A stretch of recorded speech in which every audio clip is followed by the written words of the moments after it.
Ladies and gentlemen, welcome back to the True Life Podcast. I hope everybody's having a beautiful day. I hope the sun is shining. I hope the birds are singing. I hope the wind is at your back. I have with me today an incredible guest, Miguel Torres. He's a warrior turned truth seeker, once a highly trained strategist navigating military and corporate landscapes, now the host of the Conversation, Cannabis and Christianity Podcast. In this space where smoke and spirit mingle, he challenges dogma and dives deep into faith, freedom, and the fire of revelation. As the Gospel of Thomas says, if you bring forth what is within you, what you bring forth will save you. If you do not bring forth what is within you, what you do not bring forth will destroy you. Miguel Torres stands at the crossroads, igniting conversation that burn away illusions and reveal the truth within. Miguel, welcome to the show. How are you today? I'm good. Thank you for inviting me, George. I appreciate it, man. I am stoked to talk to you. I see the next evolution of creators coming up, man. And I put you in with all these incredible young people coming up, and you're doing awesome stuff on the podcast. We have a lot of mutual friends, and it's a real treat to get to come and talk to you today because I've been seeing you on my radar for a while, and I've seen some podcasts you're doing. And I think you're talking about cool stuff, man. Maybe we could flesh that out a little bit. What is it that your podcast tends to kind of circulate around? Well, I'll give not the long story, but the medium story. You know what I mean? Love it. So in the military, when I entered the military, I was not a believer in Jesus. I was born, of course. So I'm gonna give you some more background. Yeah. As I started telling, I was like, okay, I got to go back over a little further. Yep. Okay, so I'm third generation U.S. on my dad's side from Mexico. Okay. And my mom is Irish and English. And Latin America has a heavy footprint of Catholicism on it, right? There's a big footprint of Catholicism on it. So when I was born, my parents were Catholic and baptized me Catholic and then converted to Mormonism. And at 18, I left Mormonism and didn't want anything to do with religion or Christianity, and entered college and started you're taking courses in college. You're all of a sudden you're out of the K through 12, and this is the 20th century, right? So this is happening in the 1990s, and so it's the timing of it matters. During that time, a lot of stuff happened. Decided to finish my undergraduate degree in English and government, and nice. During that time, I did not use marijuana at all until college, until the summer after I graduated from high school. And I had friends that were using it in high school, but I never did. I was more athletic. And when I started using it, I was not an inspired student, K through 12. I was not an inspired student. I'll just leave it at that. I didn't pay attention, it's all too common among young people. Yeah. Yep. And but when I started smoking, I actually wanted to learn. I was able to take the classes I wanted to take. You have that transition from being under 18 to now I'm an adult. I'm in college classes, and it's kind of like, okay. So I was actually inspired, and I did a lot better than I did in high school. And but at the core of that was some apathy, right? Because I just didn't have a grounding of my own identity. I didn't have a belief system that I could believe. It was. At the time, I didn't realize what was going on, but like when you look back at it, it's like, I didn't know what to believe. I had this mixture of Mormonism and pop culture. Mormonism and pop culture. Yeah. And I grew up in East Lansing, Michigan, where Michigan State University is. So there's 40,000 students there just alone. So you had a lot of influences, and it was a good place to grow up. It wasn't bad, but So eventually in college, I got to a point where I was like, I can't keep living like this. I hit a point where I was like, I'm going to have some deep regret if I don't change the way I'm living. Yep. And this is, I'll just leave it at that, because you see people every day, and sometimes I'm sure I look like that person where I look like I may be exactly right. And, you see people, older people. Their age you don't know, but their face and their mortal frame is been you know, you plot a bunch of cliches, but they kind of don't hit the point the right way.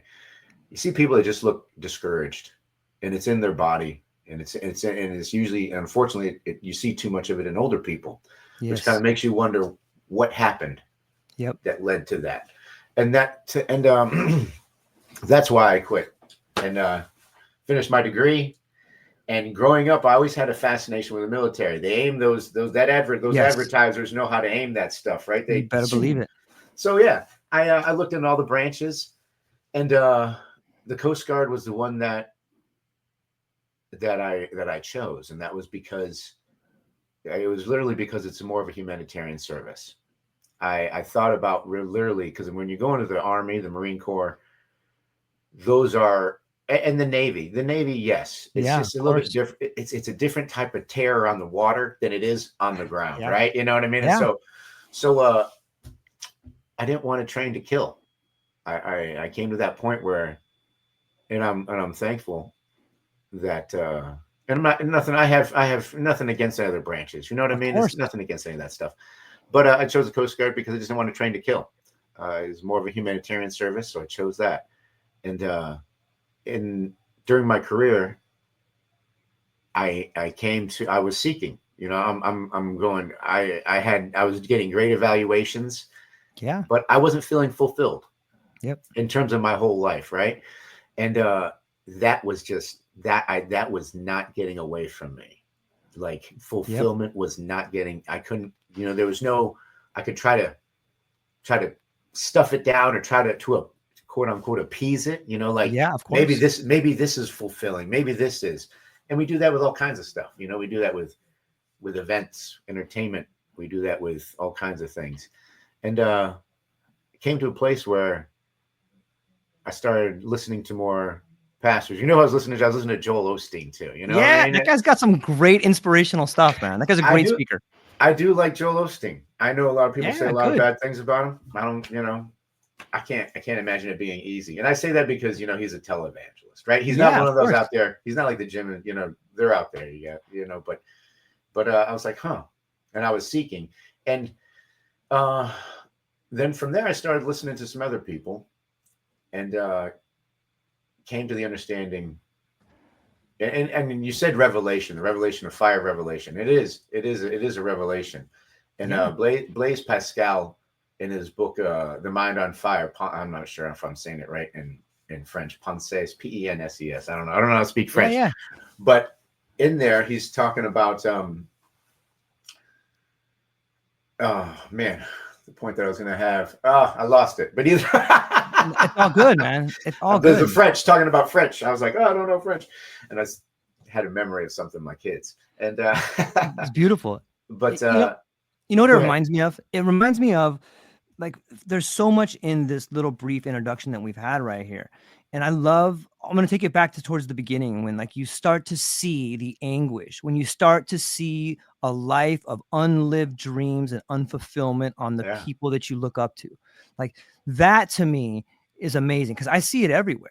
And I see so many people that I love and I care about never fully able to find the courage to become the very best versions of themselves. And that sounds like at a young age. And somehow with the introduction of cannabis, all of a sudden your awareness of what you want to do, of what you want to become, of what father you want to be.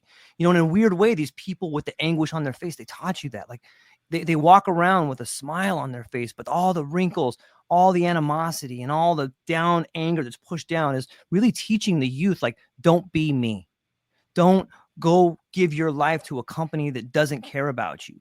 Don't go sit in an office where you're treated less than who you really are. And for you to find that at such a young age and start living the path, finding people that you look up to, hearing storytellers like Joel Osteen or Ram Dass or any of these people that speak to the youth through eternity. Like, this is an incredible way for us to move forward into a future where kids can find things they want to do. And if I can just take it back to cannabis for a minute, what was it? Like all of a sudden, like you start using this plant medicine that allows you to see the world unfold in a way that is beautiful. Like that's mind blowing to me. It's pushed to the side. Hey, don't do this evil drug over here. You're going to be a drug addict if you start smoking that crazy stuff. But that's not the truth, right? Like maybe you could speak a little bit more about the idea of what began to change in the world around you and your relationships when you started building a relationship with cannabis. Okay. So, excuse me, I'll wrap up the first question too. So of course. So during the time in the military, I did have that revelation. When you're talking about the fire revelation, I did have that revelation. It's like, you want to talk about it. When you have that, you actually want to talk about it, right? Yes. So in the military, you can proselytize, but not evangelize. But still, a lot of people would want to talk. In other words, you can't just go up. Even if somebody's like, hey, I'm kind of curious, you still just can't evangelize. So towards the end of my career, I was starting to realize that my career could end at right around 20. I had promoted enough to be vetted for a pension, so I could retire. Good. That was great. Yes. And thanks, man. And it was good. And around that time, the thought of it, just the name, the title, was in my mind. I've described it. Some people say popping into my head. I don't think it's something that popped into my head. I think it was given to me. The title of it was given to me. Now I'll go back a little bit prior to that, a few years before that. And this is the second half of the 1910s rather. My mother had a bad back surgery, horrible, and extreme pain, depression. And one of her friends from church, because she came out way worse than she went in. And she came out, there was contaminated products. So she's on antifungals because the cerebral spinal fluid, she came down with encephalitis from the hospital. So she's depressed, very depressed, right? Yeah. She came in there better than she came out, and she doesn't have a good picture for a future. And one of her friends from church has multiple sclerosis and gave her a couple of joints. She didn't know what they were, because I was talking to her. This is after the Farm Bill Act, right? Okay. I'm telling her, you can find this stuff online now. You can buy it. And she didn't really follow my direction. She listened to her friend, and that was perfectly fine. Yep. So these things all were coming together at the same time. And I was like, you know what? That's what I'm going to do. So that's the first one. Now, the second one, the question about marijuana so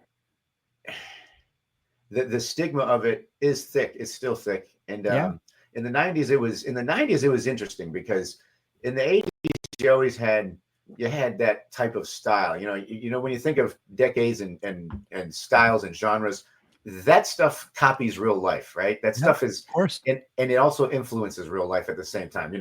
Art copies life copies art. Right. It's a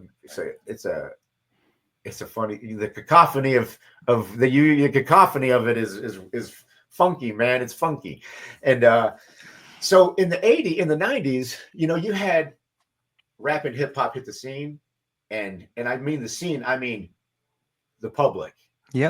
Beyond just major metropolitan cities, beyond just New York, LA, Chicago, and Detroit, stuff like that. Now all of a sudden you're hearing it on the radio, and you have MTV, and they're pushing it on. And MTV is, at that time, they were playing music videos. They weren't all about TV shows. They were like, it was like radio for the television, right? Yeah. Some of those videos were really stupid, and some of them they were actually trying to convey something meaningful. Yep. And that is the thing about it, is that everybody wants to say something meaningful. I think everybody wants to be remembered. And in the 1990s, it was the recent. I see this special relationship between decades, right? Yeah. 30 years from now, the 20s will be replayed the same way the 90s are being replayed right now. It's generational. It's not magical. It's just the way we human beings operate and advertise and realize that there's still people from the previous generation. We can't always advertise to the young generation because there's many others still alive. Yeah. So getting a lot of 60s stuff in the 90s, right? 60s is rolling in. And now think about this. So now you're hearing hip hop with 1960s sampling, right? You have this whole counterculture, civil rights counterculture influence that's being remembered by our parents, because our parents were the one who were living it, right? And we're here living it. And it's like, now it's different. It's not just Motown. Now it's hip hop and rap. And what they're talking about is a bit different. Yeah, of course. And it's also in the rock and roll. I mean, it's not just rap and hip hop. Yeah. you have Caucasians doing rap. Look at Eminem. I mean, Eminem is like, it's kind of like, wow, this is kind of interesting. Sorry about that, man. I didn't realize I had my email still pulled up. I hear that sometimes when I'm on your end of it, and I'm like, ooh, they didn't do that. I apologize. I'm sorry, man. Minor, man. So with all that stuff happening at the same time, it's kind of like, wow. And you see marijuana everywhere. It's on the videos. It's there. People are singing about it, talking about it. And you start to realize it's not just rap and hip hop. It's Willie Nelson. Yep. It's Willie Nelson. It's kind of like, wait a minute. This kind of like national character that has come to embody like wholesomeness and the way of American history and how you're supposed to, the image of him that was portrayed. Yeah. The one of Bob Dylan kind of got, he's still there, but Willie was somebody different. He was kind of like, he's a country dude. Yep. He's not just drinking. He's saying alcohol will actually get you killed earlier. Yep. He's saying you need to be smoking this stuff because, and that's just the whole influence of it, right? People are trying to make sense of it, and the internet isn't as big as it is now. Yes. You can't just hold something in your hand and get a bunch of quick answers that may or may not be the level of depth that you're looking for. So you're looking this stuff up. It's a little bit different. You got to know people. You got to really seek outside of your hand. Yeah. Right. You know what I'm saying? So, it was. I don't. Looking back at it, I'm going to bring this into the story. So in middle school, I had a spinal injury. I had a diving accident. And I should have been dead or quadriplegic or I should have been, but I didn't. And I think that now when I'm looking back at it, it's kind of like, I think that affected me a lot more than I realized. Of course. And my body adapted and I was still athletic and I still did all this stuff. So you kind of think that it's not there anymore. But you start to realize that as you learn more about head injuries and stuff, it's kind of like, wow, I'm sure there's a lot of people that haven't been treated. And then you start to think about the fact that cannabis and the endocannabinoid system, and I'm bringing it back up to current times, no worries. 21st century, and you're just kind of going, this is really strange that you have this plant on the schedule list of it has no medicinal value. And it's kind of like, but, and just like a lot of people that I have on my podcast, and a lot of people you meet too, sometimes it's like when you're young and in those situations, you're sensing that you need that thing, but the environment that you're in is full of everything I was just talking about, right? There's no, okay, let's sort some things out. Let's have a conversation. There's no calmness to it. And that's what's kind of funky is that I think that, the world's anxious. The world's, it sounds, when I say anxious, it's kind of like, it sounds kind of light, but it's heavy. That's anxiety, right? The world is full of anxiety and marijuana slowed it down. It was just kind of like, I was able to just unwind a bit more. And now here I am and I just turned 50 last week. Congratulations, man. Thanks, I'm right man. there with Thank you. Right on. So the last 3 years since I've retired in 2021, it's kind of like, I think of it like this. It's not the way it was when I was in college. I knew that there was going to be different. And when I picked it up, the motivations were different. The reasons were different. Yep. And that's what I'm getting at. It's like, if we could, if not we, I should say, when marijuana is accepted legally by the federal government, I think, dang, let me turn this thing off. I apologize, man. I think that will change the way it's brought out now. And I could go in a lot of different directions because you got the recreation market, but I guess I'm saying is hopefully for younger people, some people will come up with the idea that, you know what, this is doctors, will say, we didn't have the right environment for this. You don't want to just sit down and watch TV and you just watch whatever advertisements. Yeah. Right. Just whatever advertisements are thrown at you and you pay attention, you're giving it your brain power. You're like, you're memorizing it and you don't even realize it. Right. Yeah. Yeah. So clearing the mind. I mean, that's a little bit digression. So, I love it.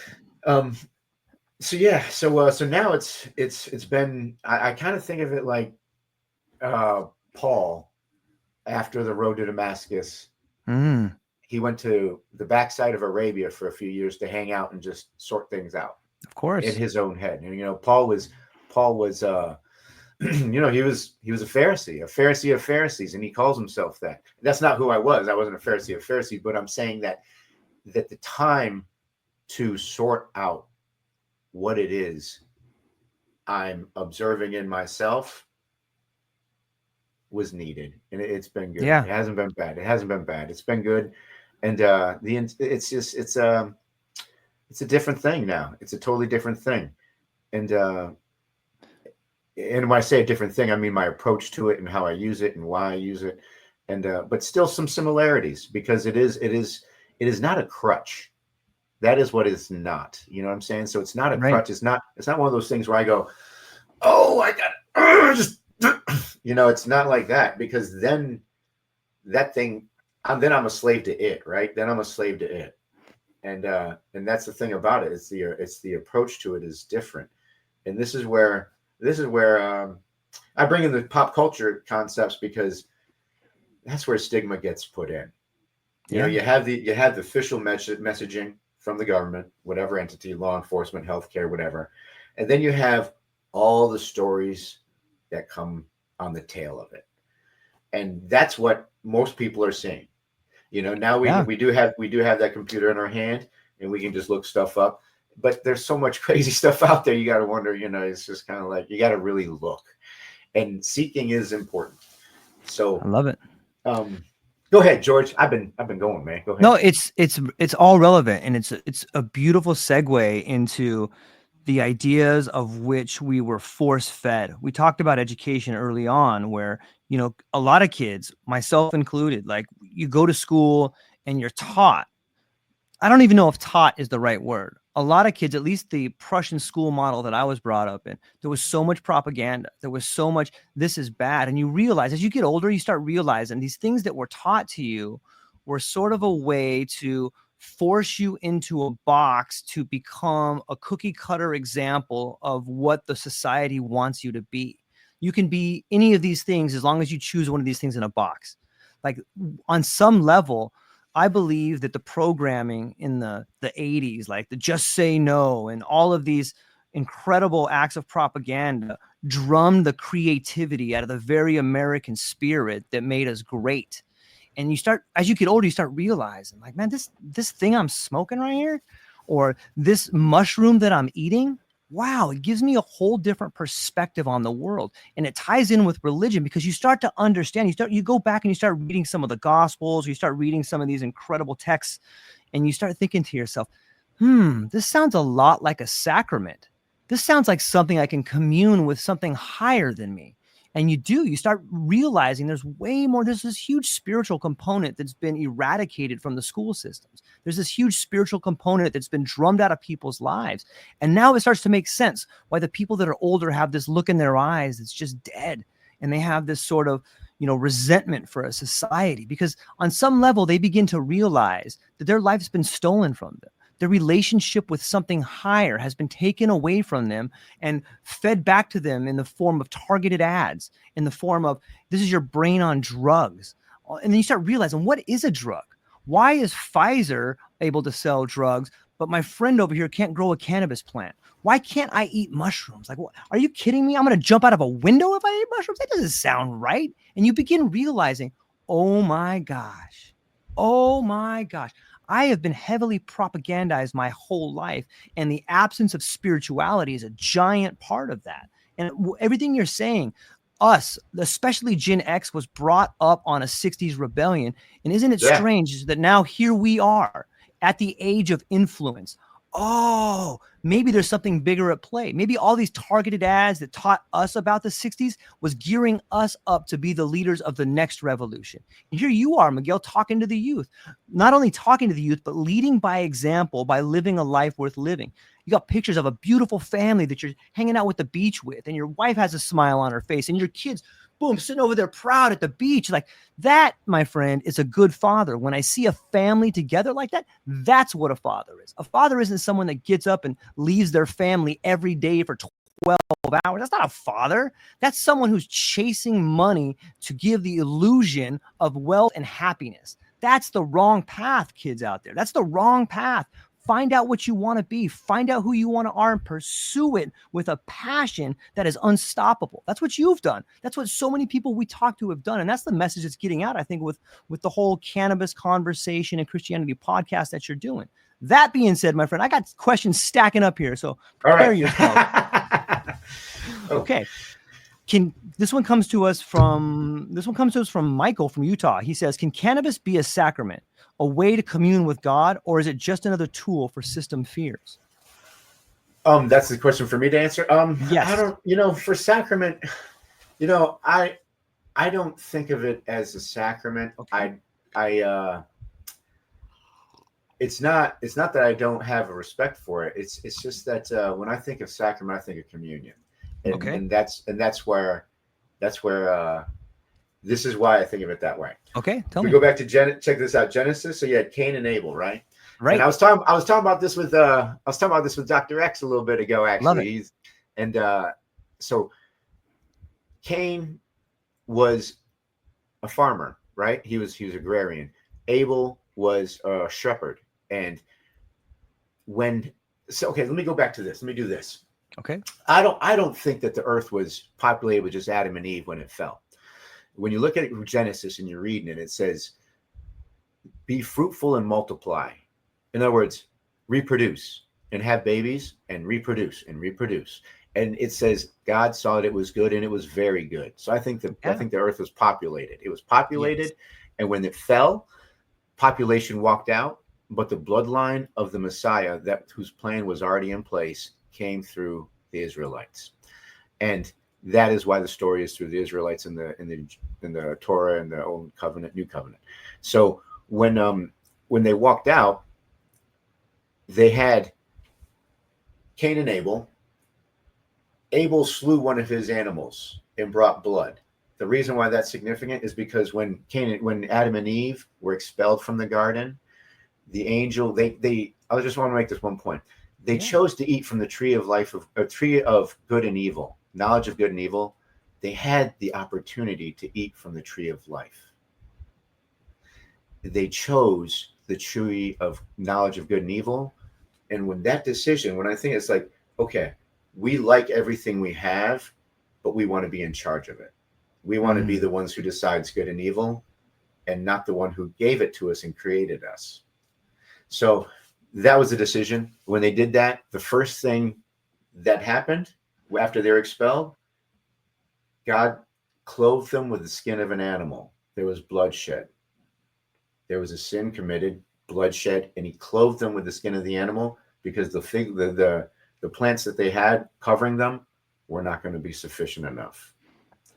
Now, this speaks to effort and grace. The effort, the farmer is working, right? And this is just the symbolic. I eat a lot of produce. I love it. The farmer is working. The blood is the blood. You raise the animal, but it's the blood. It's the animal's blood, not your blood. So that is why Abel's sacrifice, his offering was committed, or was accepted.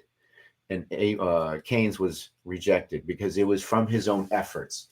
It went right back to his parents and their decisions saying, we want to be the arbiters. I'm going to decide what I bring to you to make me right. And it's going to be my effort, not your grace.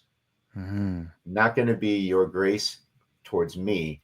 I'm going to try to prove to you that I can do it on my own. And with that,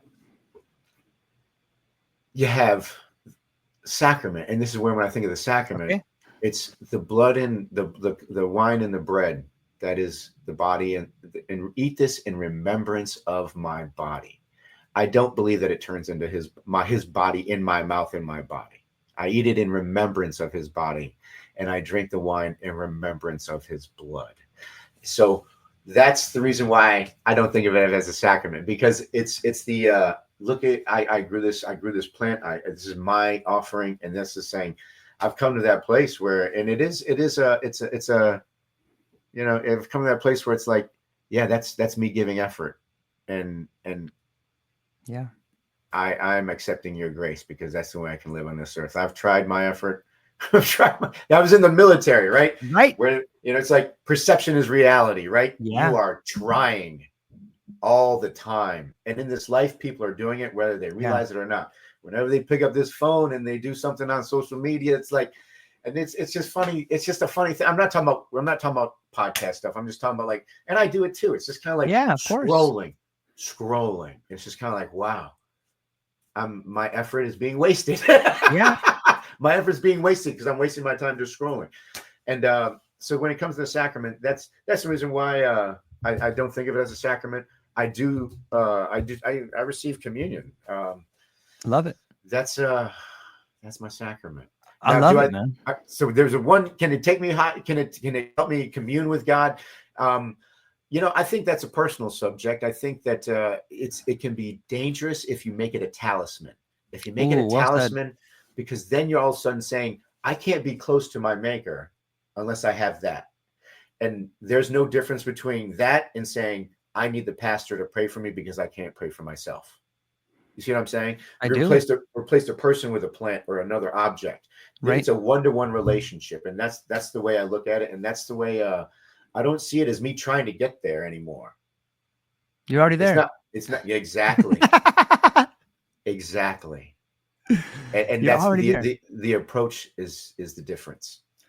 Yeah. I love it, man. It's really well said.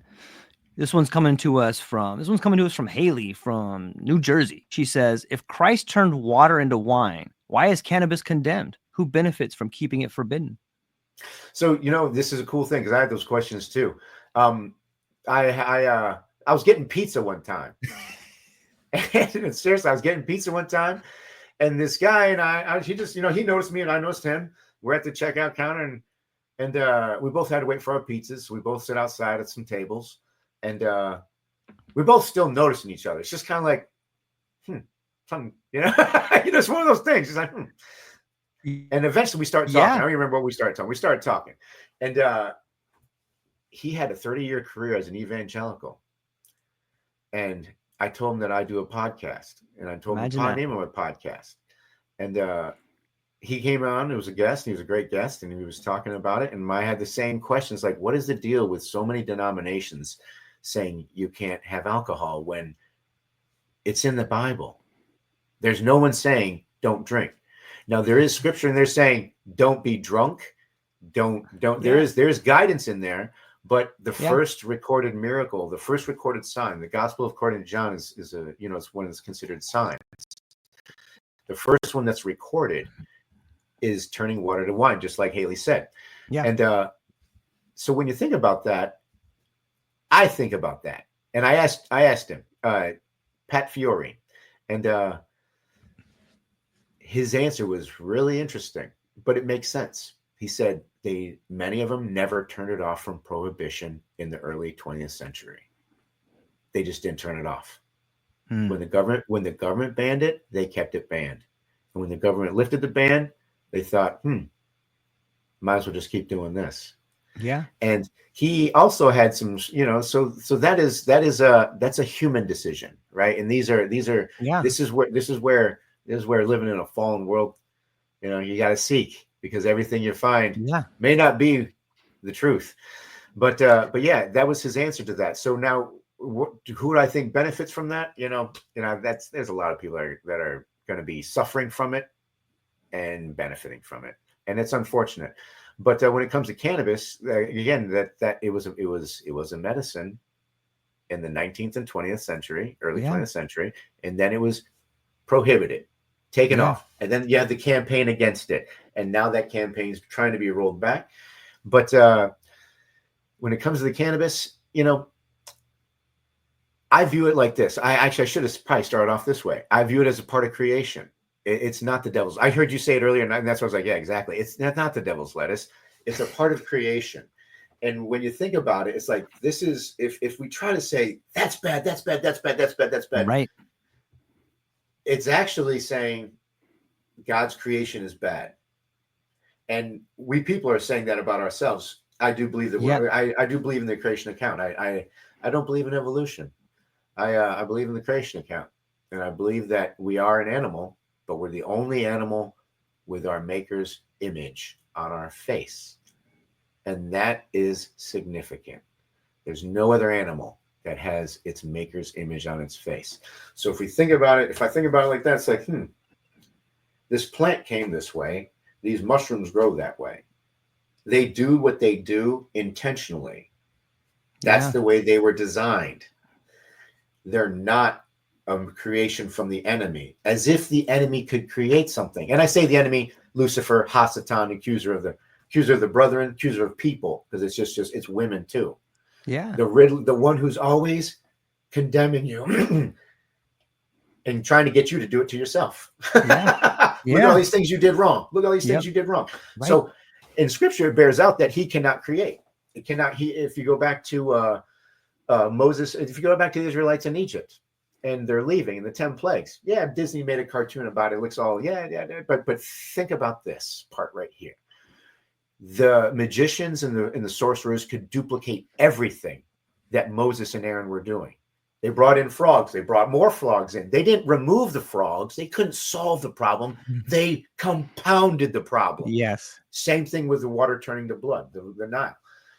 The thing that stopped them and warned, and this is when they were like, this opened their eyes. When they being Moses and Aaron, turned dirt into gnats or lice or fleas. They turned dirt into life. And that's when the magician said, this is the finger of God, because they could not create. They can only do more damage. And that's how they were guiding the leader of that nation. Yeah. From that perspective. So when I think about that, I'm going, the marijuana plant, devil's lettuce, he can't make anything. So why? It just sounds good, right? It just sounds like it's going to get people to go, yep, that stuff's bad. The devil's lettuce. It's what he dresses his sandwiches with. Yeah. And you know what I mean? And I know. And that part is really disrespectful. And at the same time, I understand pastors were when it was banned, it was banned. When it's not banned, they're up against a different thing. But to actively campaign against it as if it were truly the devil's lettuce, I think a lot of them are going to have regrets. Yeah. I think it's really well said. And to me, when I hear the way you put it, it does seem as if there are so many people, and maybe it's on some level, I think it's this giant test of like, every one of us can create. Every one of us has the ability to imagine a life that you want to live, but there's so much distraction out there. And there's so much shame and guilt that's flooded to you through targeted ads, and you're not enough. And it's the test for everybody listening to this. It's the test. Will you stand up in the faith of yourself, in the faith of God, in the faith of a higher power, whatever it is that people out there believe is bigger than them? Maybe it's nature, maybe it's Buddha, maybe it's Muhammad, whatever it is for people out there that they believe in something bigger than them. That is a call to action to create. Believe in yourself in a way that no one else will, and you will see people begin. You will inspire people. It will become contagious, and you will begin to find a love that burns bright in yourself that you didn't know you had. And now all of a sudden you have this abundance of light that people are like, hey man, what are you doing? You got a big smile on your face all the time. Hey man, can you help me out with this thing? And just the act of creating in your life sends abundance, not only to you and your family, but to everybody around you. And it's a birthright. It's something that was given to us by the divine. Like, we have that spark of the divine inside of us that is willing to light up like a forest fire and illuminate possibilities around you if you're willing to believe. And like, that's where faith is to me. It's magical. And I love what you said about the ideas of people duplicating and not having the power to create. Because there's a lot of people out there that don't want to see the creation spark. It scares them. Maybe they get nervous about, hey, stay away from that stuff. You might start creating some things. But and back to the idea of scrolling, like, I believe that social media, AI, the large language models, these are the greatest tools ever given to the people. The kids using them today are far beyond. We've already talked about Dr. X. Haley's another one of them. Like, all of these young kids coming up, Clint Kyles is another one of them. All these people that are coming up as the next generation of creators. They're using these tools to reimagine what is possible on some level. And it's just amazing to me. So if you find yourself looking at these tools and being a little bit nervous about them, just think about this. Here's something I use with my daughter. And it's, okay, when we talk about screen time or scrolling, the rule in our house is create, don't consume. And I think it's really done well for my family. If you're going to be online, use an art app. Start building art. Put your art out there. If you're going to get on the internet, find something inspiring. Switch your scroll speed from politics to artwork, or from politics to poetry, and just watch the way your awareness unfolds. It's so magical, and I love it. What wasn't it?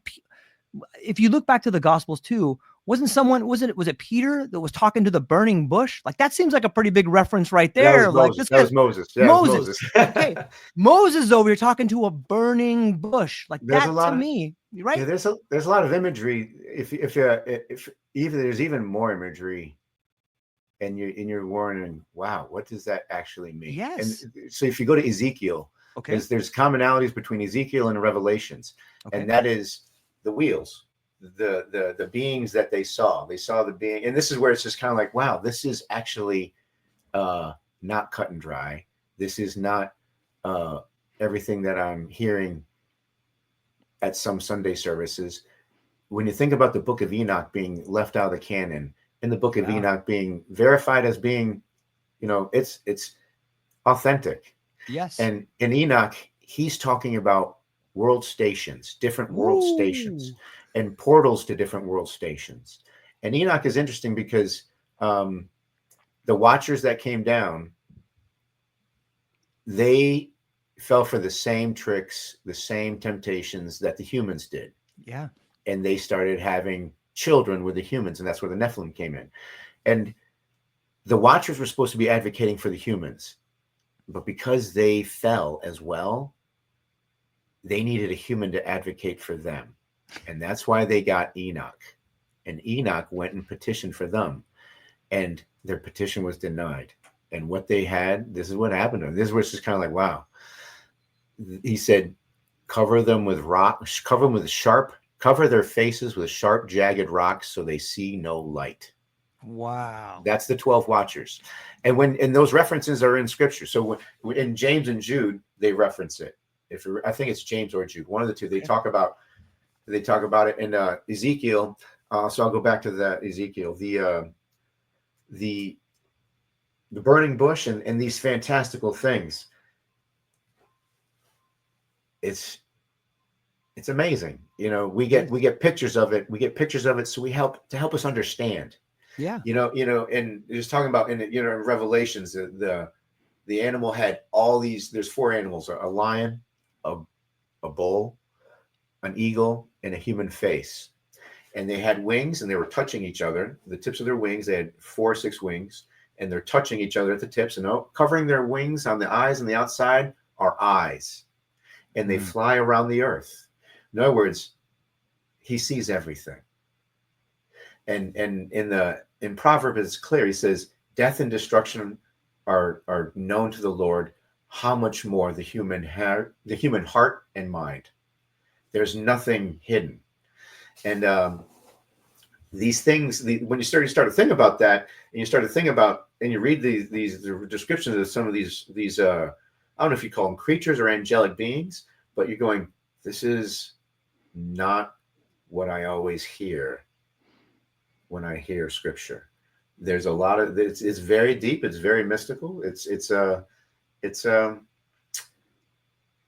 I will say it's fantastical, because you're talking about, you're talking those 4 images, the lion, the bull, the eagle, and the human. They all have meaning and significant stuff. I don't want to go over all that. It's good because I want to, it's good to, because I mean, this person's question, or I can't remember if it was a question somebody else asked, or your question, but it's good to help, sometimes we got to seek this stuff ourselves. You have to. Like, it's the only way. You got to walk on your own path, and you can listen to people until you're ready, and you can find inspiration until you're ready. But the true quest becomes when you find your road to Damascus. The true quest comes when you start taking that first step on the path. And I believe wholeheartedly that so many, like cannabis, mushrooms for me have been an incredible revelation. Like there's something that happens under 7 grams or 10 grams of mushrooms where you are in a different realm.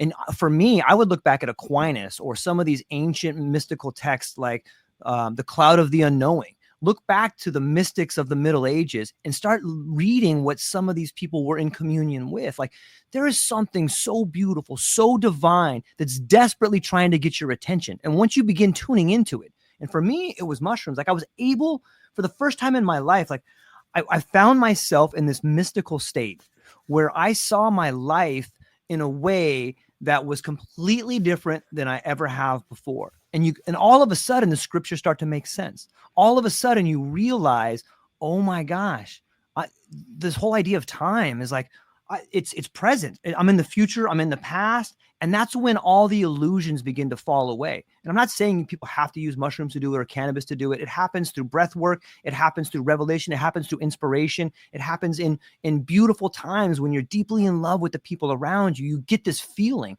But that feeling, I think, on some level is beginning to increase at a level that is changing the world we're in. Like I feel it, Miguel. Like I see the people that I talk to, and I listen to your stories and other people's stories, and I see this sort of divine spark that's beginning to envelop around us, and it comes with faith. What do you say about, like, in your opinion, do you think we're on sort of the next step of becoming back in communion with the light, or do you see us on this revolution? What do you think? You know, that's you said it great. You said it great, George. So I'm gonna answer that. But first, I remember I did remember that reference from Blaise Pascal, and his basic what he was saying is that reason can only get you so far. Then you have to have a revelation. Yeah. And he's credited with being the father of the modern day computer, right? This guy was very intelligent. Right. And he's saying you can't do it unless you have a revelation. And that's why I was brought it up, because you were talking about the fire revelation. So the thing that's kind of interesting, so because I brought up Revelation, the book Revelation. And in that, it's kind of like, you know, people, I'm not a doomsday prepper. I'm not talking like that. I'm just reading, I'm just reading it, okay? But the world is getting darker. I don't believe that the world is getting better. I think it's getting darker. And using what you said, a great way for a light to shine is with a dark background. Of course. So as this world is getting darker, I do understand and observe what you're saying, that there's a lot of light shining. Yeah. And it's in sharp contrast to the darkness of this world. Yep. And there's a lot of scripture, man. A lot of stuff's coming to mind, man. There, in the scripture, Jesus says, "My people suffer for lack of knowledge," and that is why we do what we do. We're trying to share it with people so they have knowledge. Yeah. We're trying to share with people so they have knowledge, because we can't make up their mind for them, but we know what it means to us and how profound it is. And we want to share it with other people. And that is the calling. That is really, I was listening to, the Reverend Doctor. It was, you did one yesterday, right? I did. And I was listening to Dr. Reverend Jessica. Doctor. Yeah. And she was talking She's about amazing. And I didn't catch all of it. I had an appointment, but I was watching that. And this is not a critique. This is just something I heard, because sometimes I think, and there's not a critique at all. It's just that sometimes we get into this doing or being, and the scripture is clear. All the people, even his own disciples, were saying, "What do we have to do to get into heaven? Or what do we have to do the works of God?" And he said, he didn't give them a list of 10 commandments. He gave them the new covenant, which is the currency of faith. He says, the doing is believing. And when you believe, you will become, you will be. It won't be something that you do. It will be what you are. Yeah. And all the things you do are a product of that. Yeah. And that is something that we human beings get messed up all the time. Yeah. I mess it up too. I mess it up. Of course, it's all like, of us. I got to do this. I got to, there's a worry or a fear or an anxiety. I got to do. And sometimes you got to pay attention to that stuff because you have to. This is where discerning in the human mind, what we ought to do and ought not to do. And this is where I'm going to stretch more into there because the Holy Spirit, that is the concept of it. I think is sometimes, the term is Christianese. It's like this language of like, you're speaking this language that nobody understands when people are talking about some of these promises that Jesus and God make for us because they're good for us. I think you hear from the pulpit, too many roadblocks being put in the way. And though I'm going back to the crutch idea, the talisman, it's kind of like, it's unfortunate to see that happen because you see people, it's their lives. If they're believing it, it's their lives. And this is where we're living in a fallen world. This world has got a lot of beauty, but it's fallen. You know what I mean? It's you got all these things existing in it in the same time with love, compassion, joy. You have death, disease, sin, condemnation, and brokenness. And it's not,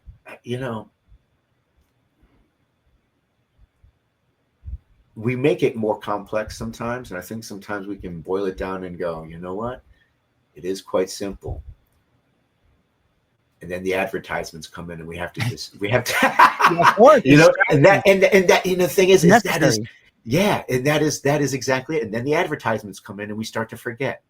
Yeah. And I use the advertisements as a literal and metaphorical thing, right? Because it is literal. You're on that phone, ads, metaphorical because our thoughts, right? Yeah. So then the ads start coming and we start to forget. We start to think about something else and go, oh, wait, I want to go back to that. Oh, wait, what was it? I don't remember. Oh, dang, I lost it. Those types of things, right? Yeah. It's all too human. And when that stuff happens, it can be discouraging because you're trying to get back to something that brought you peace. Yep. Something that gave you a revelation of something because you didn't have it before. And I agree with you. That stuff can happen with all kinds of things. Of course. It's not just the mushrooms. It's not just cannabis. It can happen in broad daylight. It can happen in your sleep. You can sit up praying, going, wow, what just happened?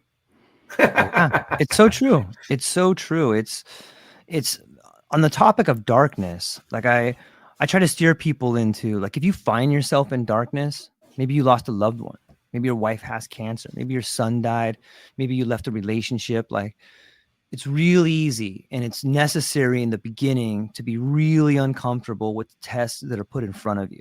And you may not even know it's a test. Maybe you get fired, or maybe you get in a huge fight with somebody. But like, these are all tests for you, ladies and gentlemen. Like the things, the tragedies that happen in your life, they end up becoming the greatest gifts you can ever have if you're willing to sit in the darkness and hold it for a little bit. It's really difficult, but it's the test. It's these tests around us. It's the darkness that allows us all to shine. It's the darkness that allows us to see the light.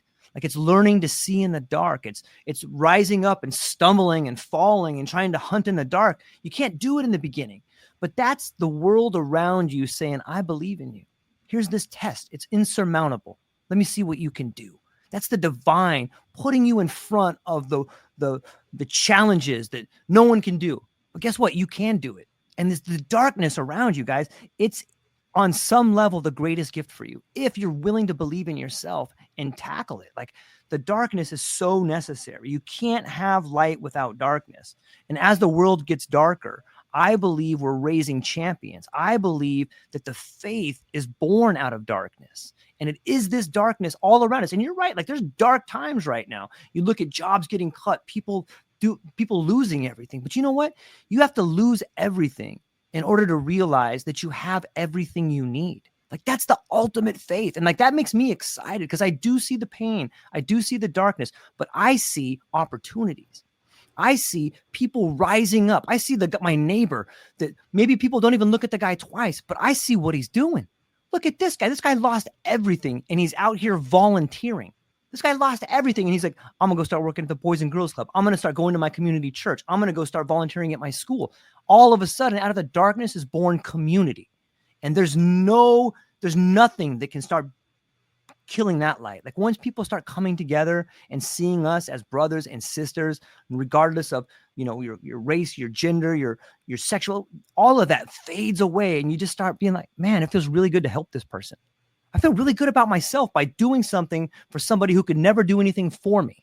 And like, that's what I see burgeoning, right? It's beautiful. I'm over here chit-chatting. I know you got a hard out in about 5 minutes and we're going to have to come back because I feel like we're just scratching the surface right here. But as we land in the plane, let me just kick it back to you. Like, where can people find you? What do you have coming up? What are you excited about? Thanks, George. I appreciate it, man. And I'm sorry. I apologize for the hard stop time, man. I am sorry because I'd like to keep going too. It's so fun. letter C, ANDC podcast.com, Facebook, LinkedIn, YouTube. Or not. I am going to YouTube. Yes, I will be on YouTube. Dr. X is helping me get onto YouTube. So I am going to be going to YouTube. I'll be there in May. I'll be on YouTube in May, but also Spotify, podcast platform, Spotify, iTunes.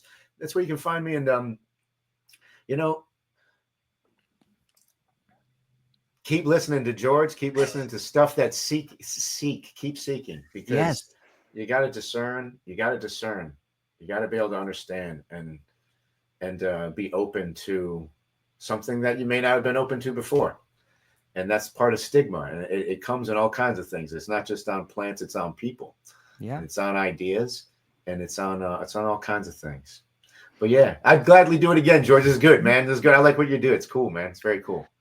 Well, it takes one to know one, and I'm excited about what you're doing. And I hope everybody goes down to the show notes, checks out the podcast, checks out what you got going on. I think you got some brilliant material, and I love talking to you. Ladies and gentlemen, that's all we got for today. Lighter, thanks for always being here, man. You are an amazing human being, and I agree with you on that. I had a hard out, but we'll get back to you. I'll answer you the questions as soon as I get off here, guys. Thank you so much to everybody. I hope you have a beautiful day. Hang on just briefly afterwards, Miguel. Everybody else, have a beautiful day. We love you. Aloha. Thank you.